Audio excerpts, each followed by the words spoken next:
E obstetra Carolina Cursi. Ela nos fala aí sobre a amamentação em tempos de Covid-19. Bom dia, doutora Carolina. Seja muito bem-vinda aqui ao Jornal da Rede Alesp. Tudo bem?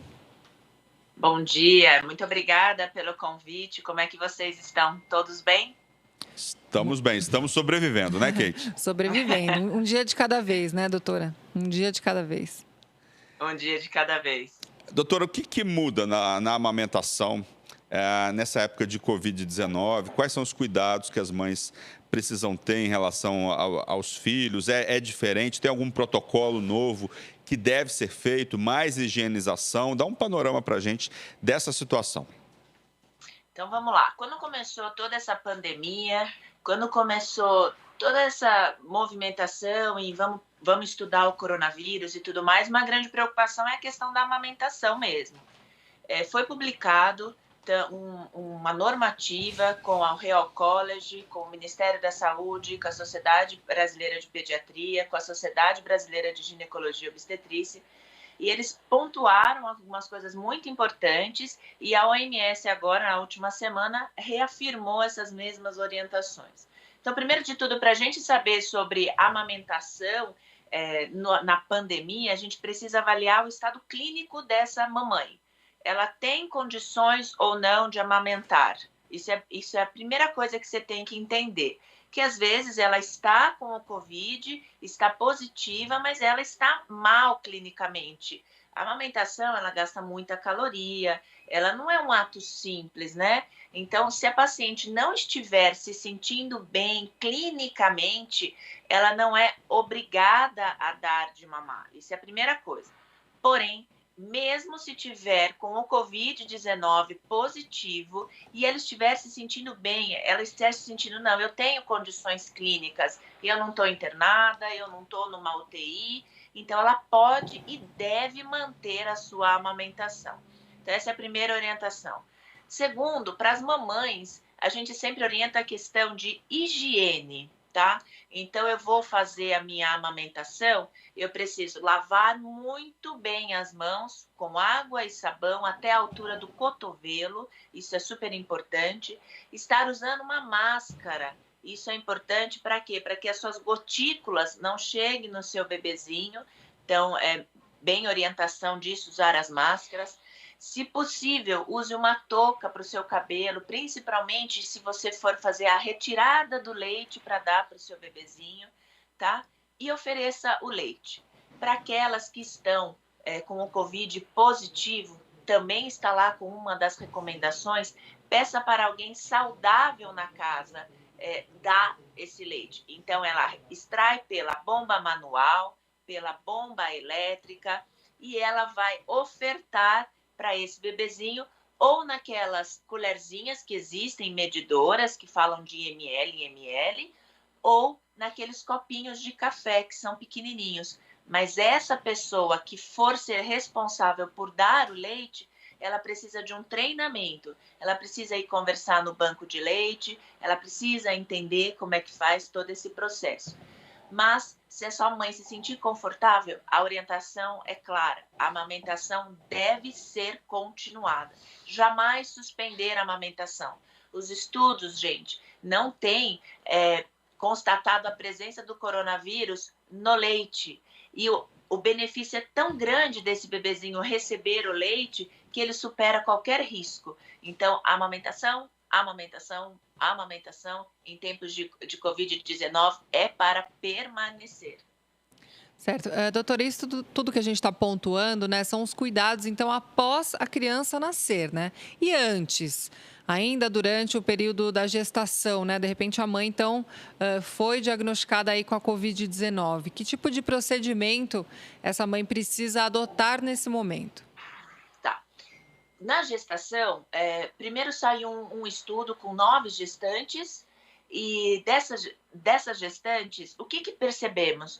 Que os partos foram antecipados poucas semanas. Então, tiveram partos de 36 semanas, de 37 semanas, e dessas 9, nesse primeiro estudo, teve somente uma fatalidade, mas que eles não conseguiram visualizar, evidenciar que foi por conta do Covid. mas sim porque o bebezinho nasceu um pouco mais prematuro, né? Mas não que foi, o bebezinho veio a falecer por conta da infecção do Covid. Aí foi o momento que colocaram todas as gestantes no grupo de risco, independente de ser parto pré-natal de baixo risco, independente de ser pré-natal de alto risco. Aí todas as gestantes foram para o grupo de risco. Quando foi agora, uns 20 dias, a Oxford publicou um estudo de 427 gestantes, onde eles explicaram, a conclusão foi a seguinte: as gestantes, elas precisam continuar com as orientações. Use máscara, troque a sua máscara a cada 2 horas. Se for de tecido, lave, passa, né? Lave as mãos com água e sabão. Se possível, use o álcool em gel ou lave as mãos. Isso não tem, não é, pode ser um ou outro, mas faça os cuidados de você fazer a sua quarentena. Eu vou evitar o contágio, eu vou evitar me expor, porque não é uma questão de que ela está gestante que é um fator de risco. Então, isso que eles orientaram. E no último agora que saiu de atualização, foi semana passada, o problema do Covid-19 para gestantes é que o Covid-19 é uma doença inflamatória e a gestante ela está com o seu sistema imunológico comprometido. Então, nesse estudo, conseguiram dados relatando que de cada 3 gestantes que chegavam a ter as complicações clínicas, uma ia parar na UTI. Então, esse que é o problema, é a questão das complicações para uma gestante perante o Covid-19. A gente ainda não tem como falar que o Covid-19 ele dá má formação, a gente não tem como falar que ele está presente no óvulo, que ele está presente no esperma. Saiu um estudo chinês com uma amostra muito pequena, falando que foi detectado coronavírus no esperma, mas ainda a gente não consegue afirmar isso, diferente do Zika, que já tem bastante estudo, né? É bem diferente. Doutora, agora, e a mãe que tem dificuldade de amamentar, né? A gente tem aí vários bancos de leite humano no país e tal. Ah, a mãe não produz leite, tem dificuldade de amamentar, ela pode recorrer, é aconselhável correr atrás desses bancos de leite? Que tipos de cuidados deve-se ter? Queria que a senhora falasse sobre isso. Então, vamos lá. Primeiro que agora a gente já sofre muito com o baixo estoque no banco de leite, né? Então, eu faço uma campanha muito importante, doem leite, doem leite. A mulher que produz leite pode salvar muitas vidas. E você doar leite não faz a sua produção parar. Pelo contrário, você fica mandando para o seu cérebro a mensagem: estou precisando cada vez mais de leite, então vamos produzir, vamos produzir. Entendeu? Então, isso é importante. Quando a paciente precisa do banco de leite, ela recebe as amostras do banco de leite, ela pode ficar tranquila. Essa mulher que doou o leite, ela foi devidamente triada, são feitas todas as sorologias, todas. São 24 exames que são feitos para que essa paciente possa doar o leite. É retirado na casa da pessoa com todos os cuidados.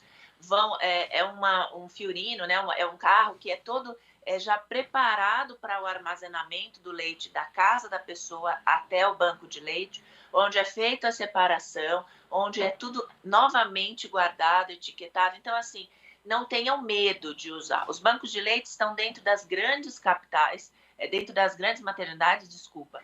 Toda cidade tem no próprio site do Ministério, se você entrar, tem orientando aonde são os bancos de leite. Então, quando você precisar, quando você for orientada pelo pediatra, for orientada pelo seu médico a usar, não tenham medo. O leite humano, ele salva vidas. Ele faz o crescimento desse bebezinho infinitamente maior. Porém, se eu não conseguir e estiver usando fórmulas, e eu estiver usando a fórmula que o meu pediatra orientou, nas quantidades que o meu pediatra orientou, não tenham medo. O uso dessa fórmula orientada não traz problema para o bebezinho. O problema é que a gente, eu acho que eu não estou dando muito leite, eu começo a dar qualquer tipo de leite. Esse que é o perigo. E aí o bebezinho evolui com cólica, com indisposição, com choro. O bebê ele não tem todas as enzimas para digerir todas as fórmulas. Então, cada época do bebê é um tipo de fórmula.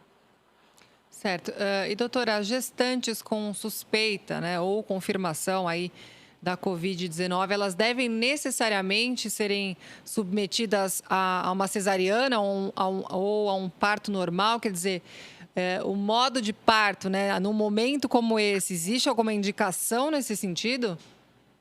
Tá. Isso também é uma excelente pergunta. Acho que todo mundo morre de medo, né? Elas, por si só, a maior preocupação da gestante é o parto, já que a gente sabe da mortalidade materna no Brasil ainda ser tão alta, né? Então, quando a paciente ela está gestante e está com o Covid-19, quem vai dizer para a gente o tipo de parto é o estado clínico da paciente. Se ela estiver com o Covid-19 com sintomas leves, está saturando bem, não tem problema nenhum ela vir por baixo, que é o via parto normal, parto fórceps, não tem problema nenhum. A gente vai fazer todos os protocolos de sala, clampeamento do cordão e tudo mais. Então, e todo mundo, claro, sempre de máscara e tudo mais. Então, não tem problema. Agora, se ela está no estado grave, como foram esses primeiros estudos lá que saíram em março e abril, que as pacientes elas estavam mal clinicamente, descompensaram a parte pulmonar, fizeram uma pneumonia, então assim, e aí anteciparam o parto, ela não tem condições clínicas de passar por todas as horas de trabalho de parto, aí sim é feita a cesariana. Tá certo. Gostaria de agradecer a doutora aí pela entrevista. Muito obrigado pelos esclarecimentos que são importantes aí para as mães que estão tendo filhos, né? Precisam amamentar nesse momento, né, Kate? Sem dúvida. Doutora Carolina, muito obrigada, então, pela sua participação aqui conosco e até a próxima. Eu que agradeço o espaço. É tão importante a gente orientar, tem muitas mamães sofrendo, né? Então, parabéns pela reportagem, da gente poder ajudar tantas mulheres. Fico à disposição e até lá. Muito obrigada, até a próxima. Até a próxima.